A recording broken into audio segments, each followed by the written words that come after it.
আল্লাহ তাআলা বলে, বান্দা শোনো, মৃত্যুর যন্ত্রণা সত্য সত্যই আসবে, যেটার থেকে তুমি নিজেকে পলায়ন করছিলে, মরতে তুমি কখনোই চাচ্ছিলে না, কিন্তু এটা শুনে নাও, যে মৃত্যু তুমি কখনোই চাও না, সেই মৃত্যুর যন্ত্রণা তোমার আসবেই আসবে।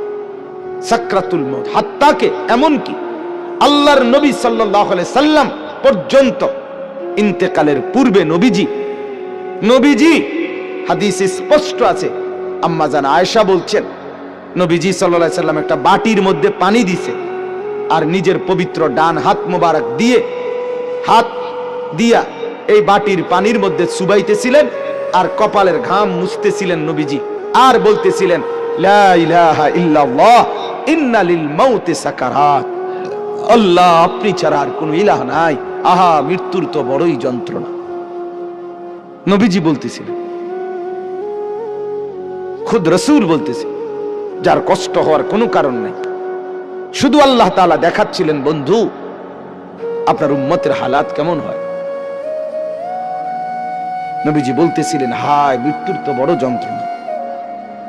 হযরত ফাতেমা রাদিয়াল্লাহু তাআলা আনহা, ওই হাদিসে আছে, ফাতেমা রাদিয়াল্লাহু তাআলা আনহা তখন কাঁদতেছিলেন, নবীজির মেয়ে, আর কাঁদতে কাঁদতে বলতেছিলেন, ওয়া কারাবাহ ইয়া আবাতা, আরবীয় আফসোসের বাক্য, হায় আমার আব্বা, না জানি আপনার কি কষ্ট হচ্ছে। আল্লাহর নবীর সাথে সাথে বলছে, লা ইয়া ফাতেমা, না না ফাতেমা, কষ্ট হচ্ছে না, লাইসা আলা আবিকাল কারব বাদা হাদাল ইয়াউমি আবাদা। সুবহানাল্লাহ। বললেন নবী, ফাতেমা শোনো, আজকে তোমার বাবার জিন্দেগীর কষ্ট সমাপ্ত হচ্ছে, আজকের পরে আর তোমার বাবার কোনো কষ্ট থাকবে না। 23 বছর আমি দিবানিশি মেহনত করছি, কষ্ট করছি, কাঁদছি, চোখের পানি ফেলছি, পাথরের আঘাত সয়েছি, পেটে পাথর বেঁধেছি ক্ষুধার কষ্টে, দান দান শহীদ করেছি, সারা দেহ রক্তাক্ত হয়েছে, আমার অনেক কষ্ট হয়েছে, ঠিক মতো ঘুমাই নাই, ঠিক মতো খানা খাই নাই, ঠিক মতো রাত্রিতে বিশ্রাম করি নাই, বিবিরে সময় দেই নাই, পরিবারকে সময় দেই নাই। এটা বলতে পারবে না এবারে নবীরে ভালোবাসে, এবারে গাইল্লায় অন্য করে। আমার খুব হাসি আসে, জানে কি জবাব দিত এগুলারে, কি তো জবাব দিব মেয়ে, কি জন্য জবাব দিব? মৃত্যু তো খুব দ্রুত, আজ না হয় কাল, এবছর না হয় সে বছর, মরতে তো হবেই, আখিরাতে তো যেতেই হবে, কোনো সন্দেহ নেই। এজন্য বলতেছিলাম, আল্লাহর নবী সাল্লাল্লাহু আলাইহি ওয়াসাল্লাম বললেন যে আজকের পর থেকে তোমার বাবার আর কষ্ট থাকবে না।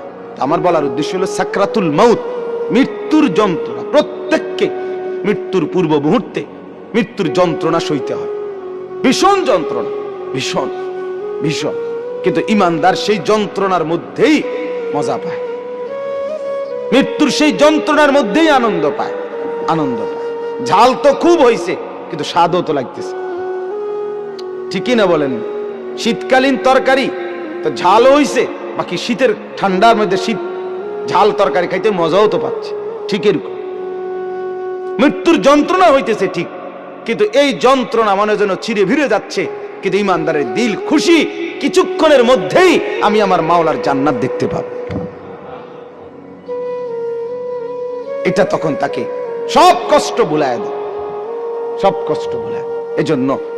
এজন্য হাদিসে আছে, নবীজির মৃত্যুর যন্ত্রণা তো হচ্ছে মৃত্যুর সময়, আল্লাহর নবী জবানে কি বলতেছিলেন, আল্লাহুম্মা রাফিকাল আলা, আল্লাহ আমি পরম বন্ধু, শ্রেষ্ঠ বন্ধু, আপনি মাওলার সান্নিধ্যেই যেতে চাই।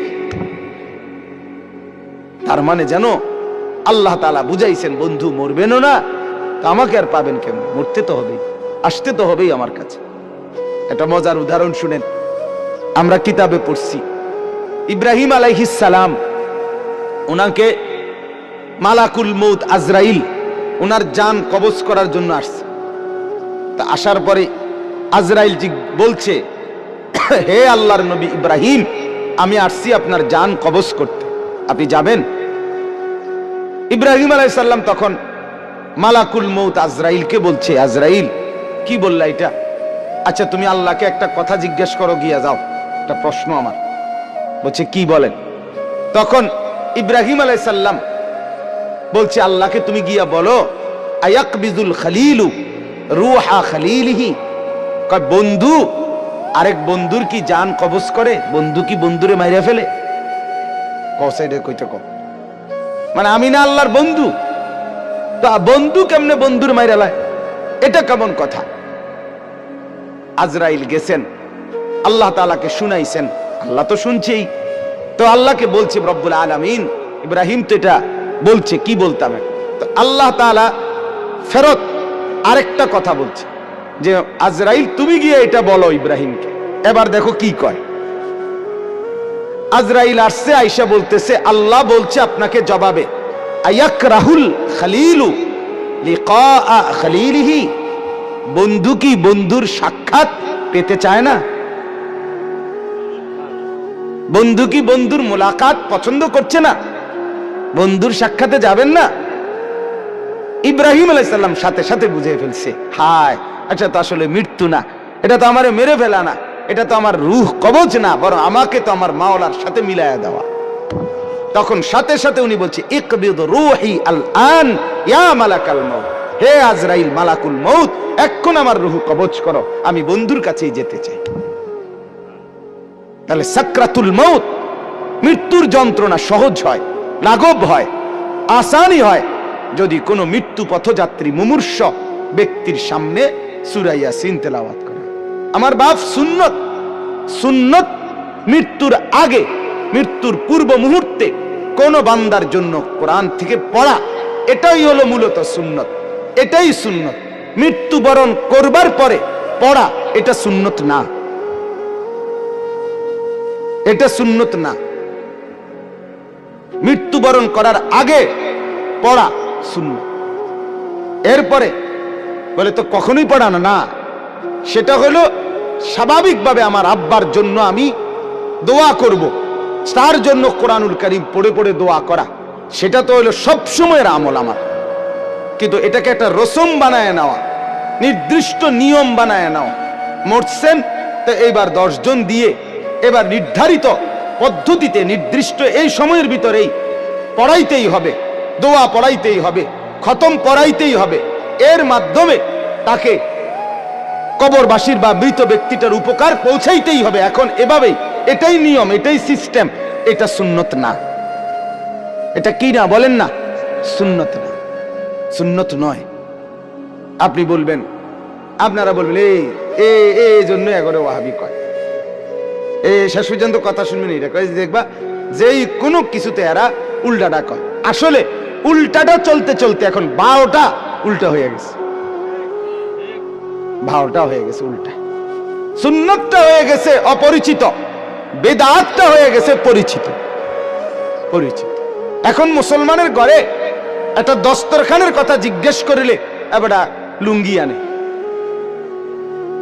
কি লুঙ্গি একটা আইনা বিছায় দেয়, গামছা বিছায় দেয়, অথবা সাদ্দুর কয় হুজুর এটাই সারব বলে এত কথা না। তুমি যে জানো না বেটা মুসলমান, এটা না বড় কথা, দুঃখের কথা।